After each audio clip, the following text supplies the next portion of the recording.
Shalom warga kerajaan. Ada satu tema yang pasti tidak disukai oleh semua manusia, yaitu penderitaan. Padahal di dalam kitab Ibrani pasal kedua ayat 10 dikatakan bahwa Kristus disempurnakan dengan penderitaan. Kalau sekedar kena corona, harus pakai masker, harus divaksin, itu bukan penderitaan, saudara ya. Penderitaan di sini disebutkan adalah penganiayaan. Dan kita tahu setelah semua tanda-tanda itu terjadi, yaitu di mana ada kelaparan, ada gempa bumi di segala tempat. Baru kemarin ketika direkam ini, ada gempa bumi bersama-sama di Padang dan di Bali. Dan itu semua cuma wake up alarm buat kita semua. Sebab firman Tuhan mengatakan setelah semuanya itu ada peperangan, saling membunuh, dan kelaparan, dan semua yang disebutkan tadi, katastrofi itu, akan ada penganiayaan. Kamu akan diserahkan kepada penguasa-penguasa. Kamu akan diadili di mahkamah-mahkamah agama. Tapi itu adalah PHK. Penganiayaan hadirkan kesempatan. Saya ulangi sekali lagi. PHK, penganiayaan hadirnya kesempatan. Dan tidak usah kamu berpikir apa yang akan kamu jawab. Ya, bagi pengikut Kristus itu saya biasa. Saya tidak usah cerita di sini. Sejak 40 tahun yang lalu saya mengalami saudaraku fitnah, aniaya, ancaman, intimidasi berulang-ulang dalam hidup saya. Tapi saya mengerti satu hal.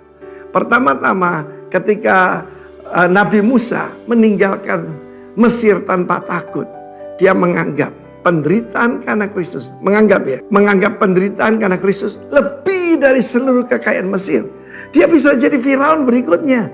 Dia memilih sengsara bersama umat Tuhan. Sebab dia singkatkan, kamu adalah orang Israel, orang Ibrani, the man from the other side, yang punya perjanjian dengan Abraham. Dan Tuhan berkata, tidak usah kamu pikirkan. Pada saat itu, aku memberikan kepadamu a mouth and a wisdom.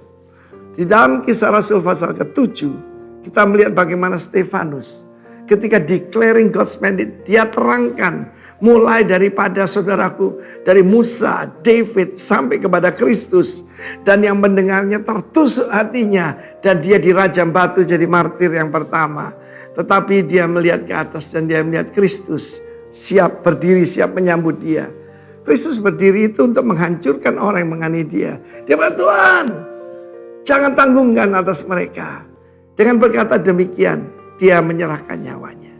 Luar biasa. Penganiayaan itu sesuatu yang normal buat pengikut Kristus. Kamu akan dibully, kamu akan dihina, paling sedikit dipersulit, paling sedikit mengalami ancaman, intimidasi. Tetapi juga akan tiba waktunya orang yang membunuh kamu mengira mereka berbuat bakti bagi Allah.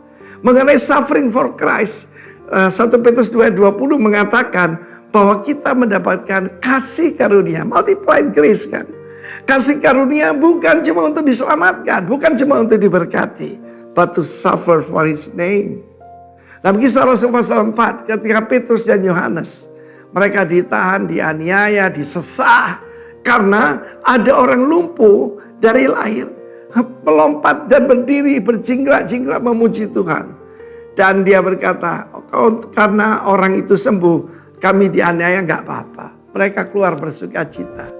Sebab mereka dianggap yaitu layak menderita karena nama Kristus. Renungkan ini. Sebab salib itu sekarang jadi hiasan.